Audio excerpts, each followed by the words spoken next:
عورت جب کسی مرد کو دیوانہ چاہتی ہے تو کیا کرتی ہے؟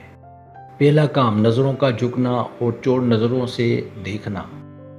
کیا آپ جانتے ہیں کہ جب کوئی عورت آپ پر دل ہار جائے تو وہ محفل میں سب کو چھوڑ کر صرف آپ کو ہی دیکھے گی، مگر جیسے ہی آپ کی نظر اس کی طرف گھومے گی وہ فوراً شرما کر اپنی آنکھیں نیچے جھکا لے گی۔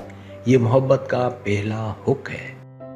یہ چور نظروں کا جادوئی کھیل آپ کو مجبور کر دے گا کہ آپ اس کی خاموش آنکھوں میں چھپا اگلا گہرا راز زبردستی تلاش کریں۔ دوسرا کام اس کی ہر چھوٹی بات اور پسند کا خیال رکھنا۔ ایک دیوانی عورت آپ کی زندگی کی وہ چونکا دینے والی باتیں بھی یاد رکھتی ہے جو شاید آپ خود بھی کئی بار بھول چکے ہوتے ہیں۔ وہ آپ کے ذائقے اور عام عادات کو ایسے پورا کرتی ہے جیسے کوئی کائناتی طاقت خاموشی سے آپ دونوں کا نصیب جوڑ رہی ہو۔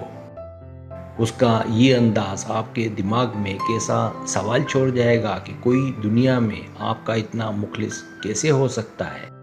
تیسرا کام مرد کی باتوں کو بہت غور اور توجہ سے سننا۔ تیسرا کام جب آپ بول رہے ہوں گے تو وہ پوری کائنات سے بے خبر ہو کر آپ کی ہر بات کو ایک سچے خواب کی طرح سنے گی۔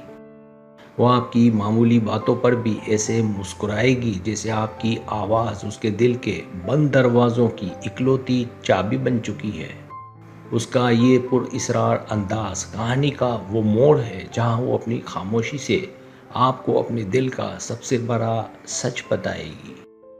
چوتھا کام اس کے لہجے کی تبدیلی اور مزاج کو بھانپ لینا۔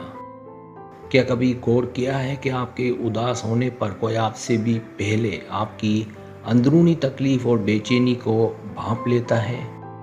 وہ عورت آپ کے چہرے کو پڑھنے کی ایسی جادوئی طاقت رکھتی ہے کہ آپ کا بدلا ہوا ایک لفظ بھی اس کا سکون اڑا دیتا ہے۔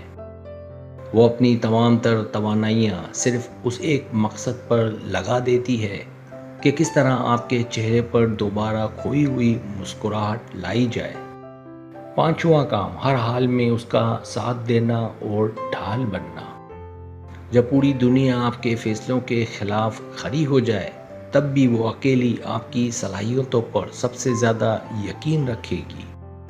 وہ آپ کی عزت اور آپ کے خوابوں کے سامنے ایک ایسی مضبوط ڈھال بنے گی جسے دنیا کی کوئی طاقت توڑ نہیں سکتی۔ برے وقت میں اس کا یہ چٹان جیسا ساتھ آپ کو یہ سوچنے پر مجبور کرے گا کہ یہ کوئی عام رشتہ ہے یا معجزہ۔ چھٹا کام اس کو کھونے کے خوف سے بے پناہ ڈرنا۔ اس شدید محبت کا سب سے بڑا اور خوفناک حق یہ ہے کہ اس کے اندر آپ کو کھو دینے کا ایک انوکھا سسپینس بیٹھ جاتا ہے۔ آپ کی تھوڑی سی ناراضگی یا معمولی دوری بھی اس کے دل کی دھڑکنوں کو بے ترتیب کر کے اسے رونے پر مجبور کر دیتی ہے۔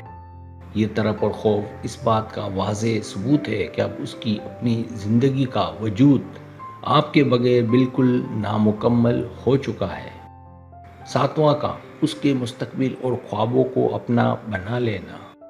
وہ اپنے تمام ذاتی خوابوں کو پیچھے چھوڑ کر آپ کے مستقبل کے منصوبوں کو اپنے دل کی سب سے بڑی دھڑکن بنا لیتی ہے۔